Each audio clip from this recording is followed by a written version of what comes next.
कण कण में जर्रे जर्रे में रहने वाला,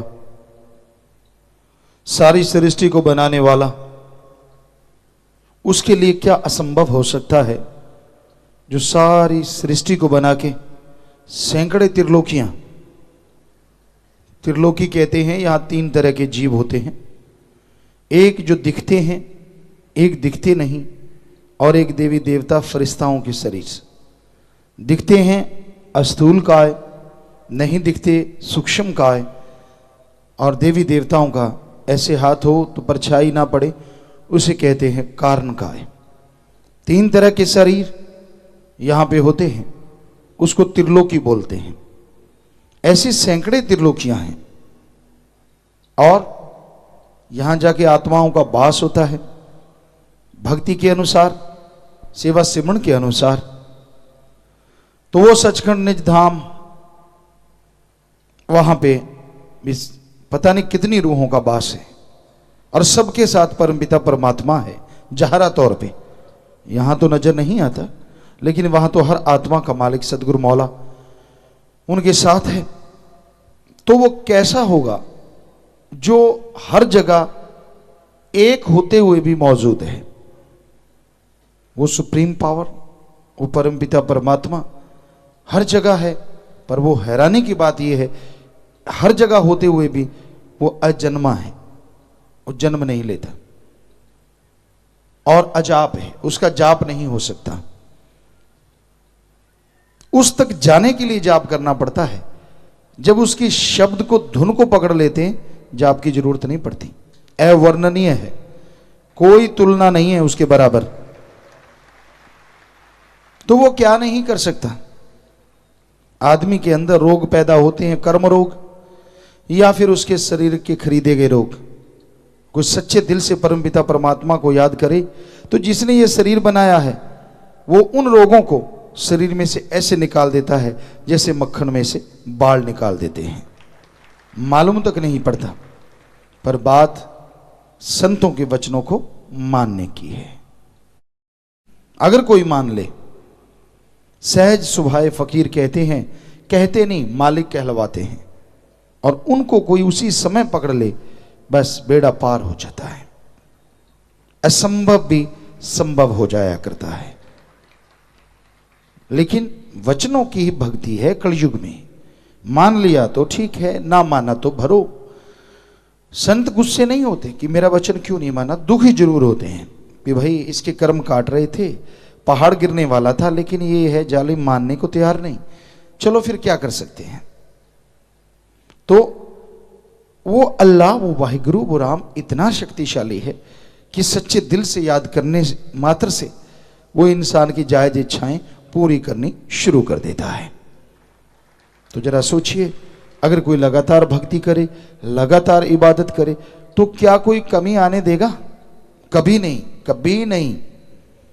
तो इसलिए उसको सच्चे दिल से याद करो, फरियाद करो। वो परमपिता परमात्मा दया का सागर, रहमत का दाता, कोई कमी नहीं छोड़ता किसी भी तरह की। तो इसलिए अगर आप उस परमपिता परमात्मा की दया में रहमत के काबिल बनना चाहते हैं, उसकी कृपा दृष्टि के लायक बनना चाहते हैं, तो ये जरूरी है आप उसके नाम का सुमरन किया करो। दिखावे की जरूरत नहीं, उसको दिखावा बिल्कुल पसंद नहीं है। दिखावे से तो समझदार आदमी भी नहीं पसीजता, उसको भी पता चल जाता है यार ढोंग कर रहा है, पाखंड कर रहा है। तो वो खसम जिसने सबको बनाया है वो कैसे दिखावे में आ जाएगा? जरा सोचिए।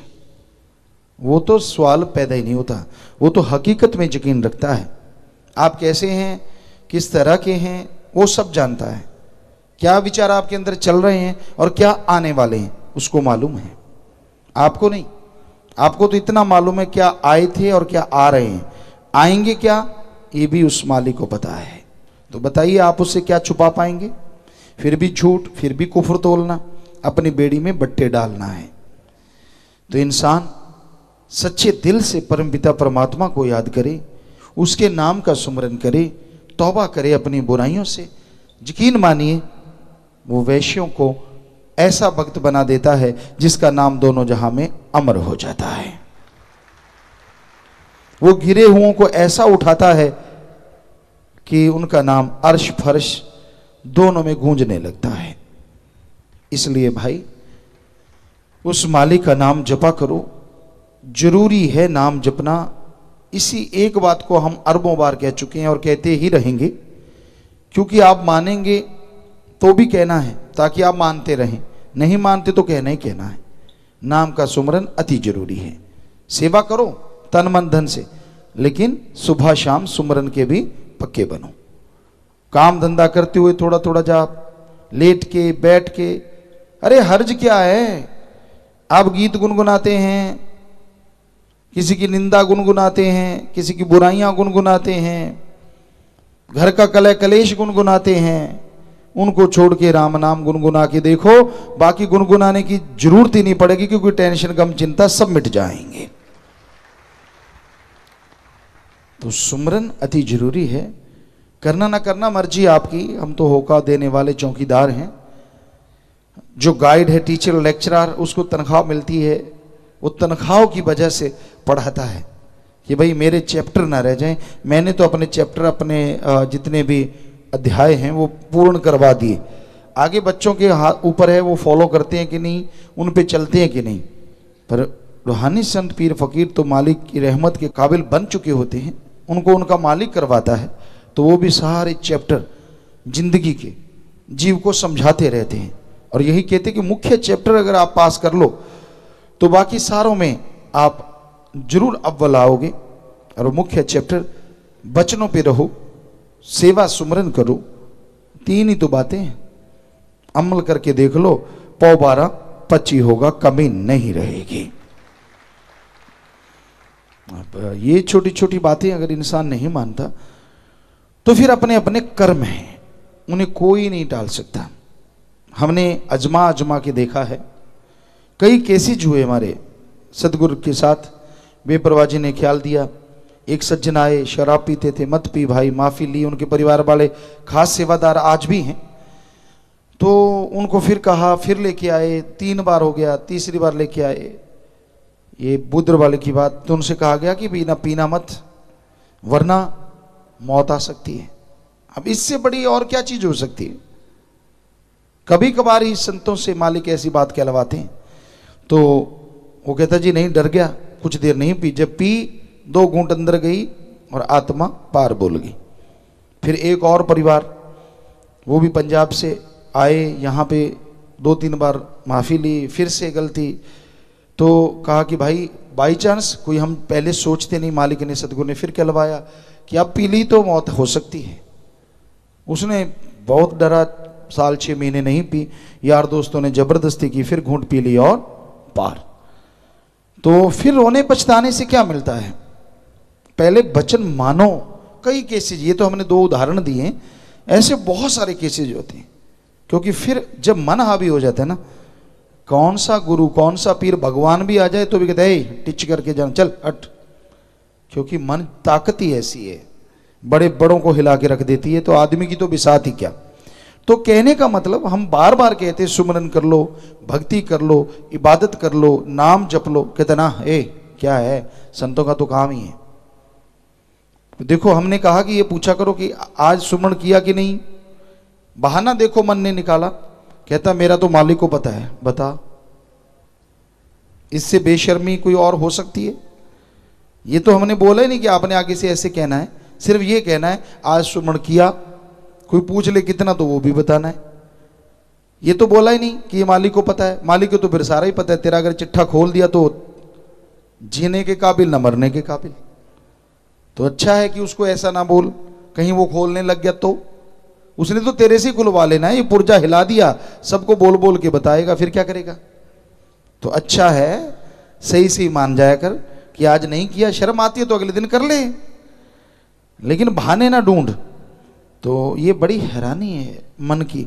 ना सुमन करना, सत्संग नहीं सुनना, अमल नहीं करने के लिए हजारों बहाने, तरह तरह के। हम तो हैरान रह जाते हैं, इतना शातिर बन जाता है आदमी जब मन हावी होता है। सुमरण नहीं करना, भक्ति नहीं करनी, तो भाई सुमरण करो, सेवा करो, मालिक से मालिक को मांगते रहो, त्यागी बनो, घर गृहस्थी बनो, कहीं भी रहो, काम धंधा करो, खाली है जैसे भी जिस भी स्थिति में आप रहते हैं, लेकिन मालिक का शुक्राना करते रहो। अरे डरो उससे, और किसी से ना डरो चाहे, पर उससे डरो, क्योंकि वो ऐसी सुप्रीम पावर है। वो राई को पहाड़ और पहाड़ को राई बनाते इतनी देर भी नहीं लगाता। इसलिए उससे तो कम से कम डर के रहो, उसकी तो भक्ति करो, उसकी तो इबादत करो। घर में राम नाम जपो, खाना सुमन करके बनाओ, काम धंधा करते सुमरन करो, ताकि जो कार्य आप कर रहे हैं उसमें बरकत आए। खाना जो खाए उसको मालिक की याद आए। वो ऐसे ना करो, उससे खिलवाड़ ना करो, वरना आपकी जिंदगी खिलौना बन जाएगी। फिर ना जीते के ना मरते के क्या फायदा ऐसी जिंदगी का। तो इसलिए मालिक से मालिक को मांगो, सुमरन करो, तौबा करो अपनी बुराइयों से, राम नाम जपते रहो, खुश रहो, यही मालिक से दुआ करते हैं। और मालिक सबको खुशियां दे, यही मालिक से अरदास करते हैं, प्रार्थना करते हैं। तो भाई करने वाला मालिक और मानने वाला इंसान है।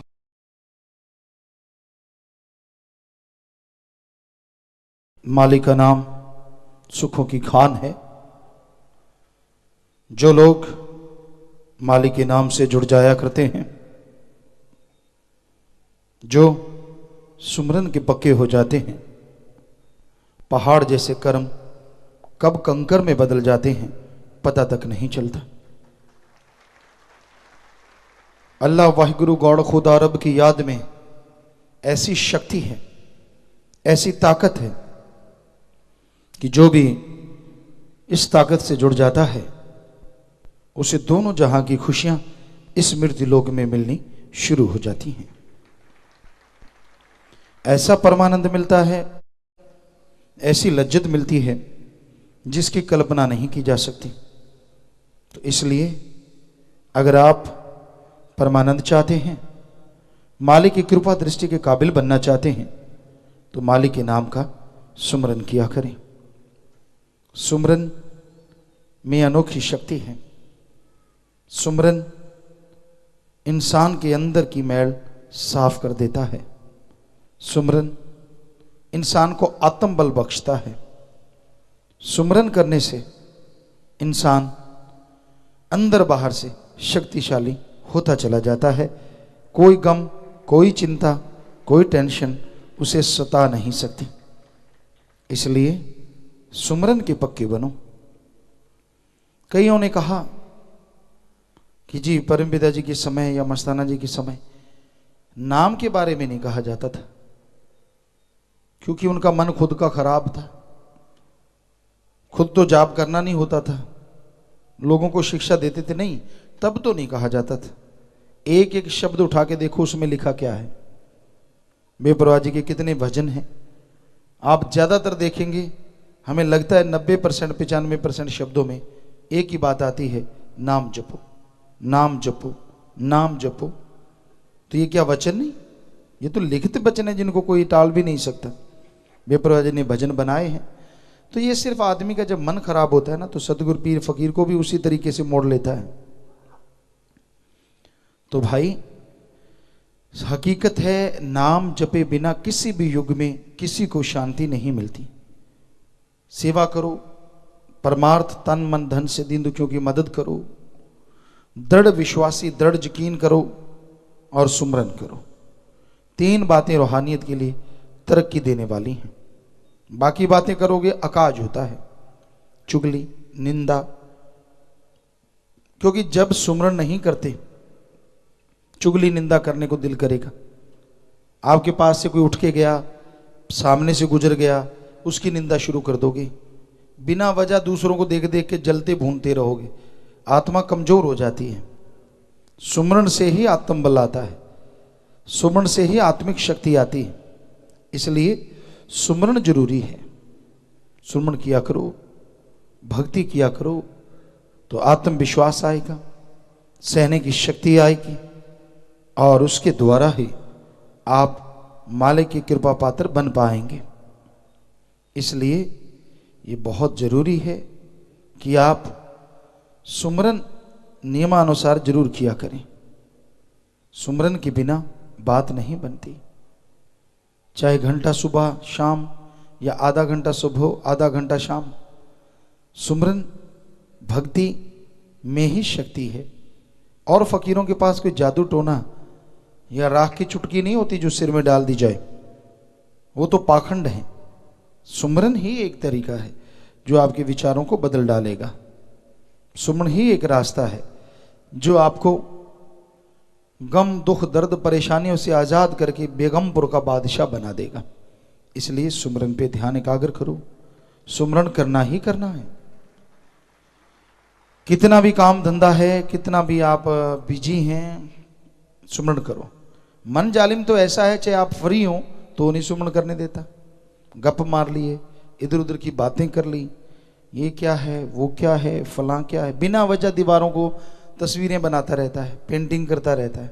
सुमरन के टाइम देखो, खुली आंखें करके जाप करके देखो, आपके सामने अलमारी है तो अलमारी की गाथा शुरू हो जाएगी। ये थोड़ी टेढ़ी है, मेरे वाली गलत है, उसकी वाली सही है, इसमें कपड़े ज़्यादा हैं, उसमें लटक रहे हैं, इसमें नहीं है, मेरी सफाई बढ़िया, उसकी नहीं, फलां फलां। कोई बात नहीं, कोई मतलब नहीं। लेकिन मन जालिम है ही ऐसा, सुमन नहीं करने देता। इसलिए कहा जाता है बंद आंखें करके आप सुमन करें, ताकि कम से कम इन चीज़ों में ध्यान ना अटके। बंद आंखें कर ली तो फिर अंदर से शुरू हो जाता है। मन कौन सा कम जालिम है। ऐसे ऐसे विचार जो पहले कभी आए ही नहीं होते वो शुरू हो जाते हैं। ये करने वाला था, उसको पैसे देने थे, उससे लेने थे, बिजनेस ऐसे नहीं चल रहा, ऐसे चलेगा, फिर आप ऐसे करेंगे, फिर तू वैसे करना। क्यों? उसी टाइम ज़्यादा याद आती है, आगे पीछे नहीं। आगे पीछे कोई मतलब नहीं। उस टाइम सारे रिश्ते नाते याद आने शुरू हो जाते हैं, सारे काम धंधे शुरू हो जाते हैं। जिससे लड़ा है उसको गालियाँ देना शुरू कर देता है, या उसकी टांग खिंचाई शुरू, हाँ ऐसे करेंगे फिर साले को पता चलेगा, इत्यादि इत्यादि। मन का काम ही ऐसा है, ये सुमन में नहीं लगने देता। तो इसलिए करते रहो सुमरन। जो सुमन कर लोगे, ये मन में ताकत नहीं है कि, या मन में तो क्या, काल महाकाल में भी ताकत नहीं है कि जो आपने सुमन किया उसको खत्म कर सके, क्योंकि वो अल्लाह वाहिगुरु का सुमरन है, उसे कोई खत्म नहीं कर सकता। जितना आपने कर लिया वो आपका हो गया, और उसकी खुशियों के हकदार भी आप जरूर बनेंगे।